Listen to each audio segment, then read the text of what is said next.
This week I started working on our biggest project yet, but took time to make something small that my wife's been asking me for. Plus, we'll look at a few of our favorite maker videos of the week. But first, it's time for a maker break.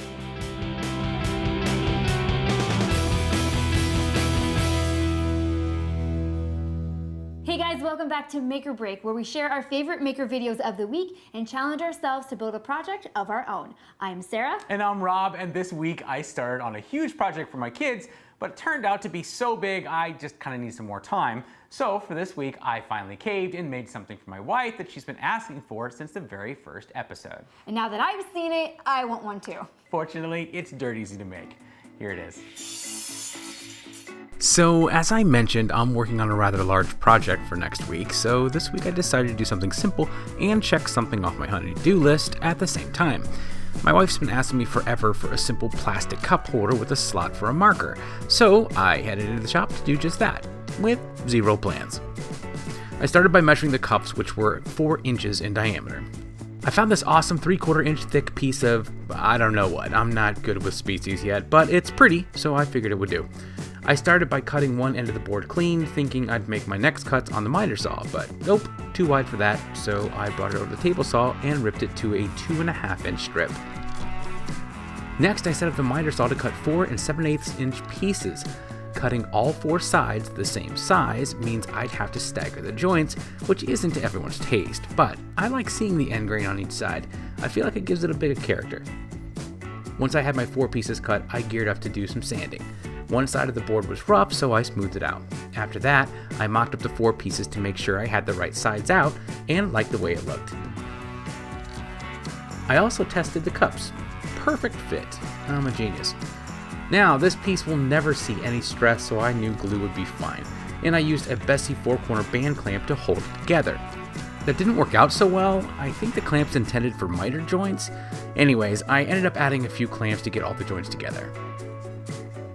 So far, it was looking pretty good. Next, I figured I'd bore out the hole for the marker. For that, I used this Forstner bit, which made a really clean cut. Next, I figured a coat of semi-gloss general finish would let this wood, whatever it is, look its best without hiding any of the pretty grain. Look how great that looks. At this point, I was sure my wife was going to love it, but I was wrong. You see, I left a bottom out of it thinking I didn't need one.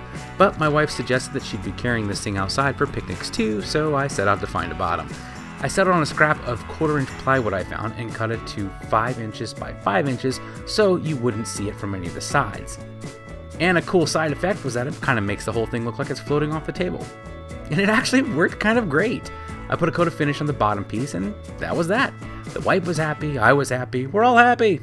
The last step was to find a marker, which I did. There was one in the shop that just happened to be a perfect fit.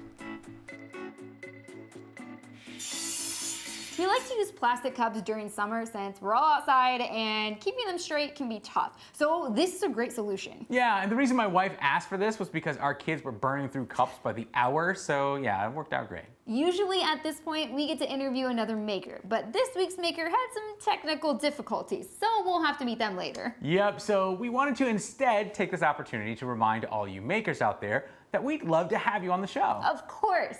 If you have a maker channel on YouTube or Instagram and you can handle answering 5 questions on camera, let us know. Or if you have a favorite maker, go tell them that they should do a segment on Maker Break and point them to this video. Yep, I'll leave the contact information in the description below. Before we go, we wanted to point out a few of our favorite maker videos this week. We're starting off with Anna White, who built this really clever table and cart for her portable grill, making it easy to set up a grilling area while neatly putting it away when you're not cooking. Stumpy Nub shared a piece of shop furniture I haven't seen in years. He built a saw bench. And if you've never seen one of these before, a saw bench is kind of a short workbench designed to hold wood while you saw it.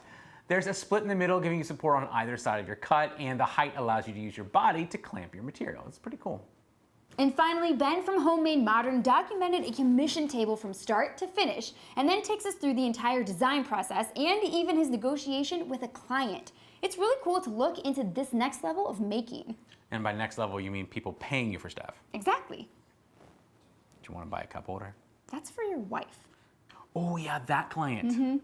All right, Maker friends, that's all we've got for this week. If you saw a Maker video that should have been mentioned, do us a favor and link to it in comments below. If you link it, we'll watch it. Yep, and thanks to Heart for sponsoring this episode and reminding us that we can do anything we can imagine if we do it with Heart. So be sure to like and subscribe so you don't miss a thing. All right, break's over. Let's make something.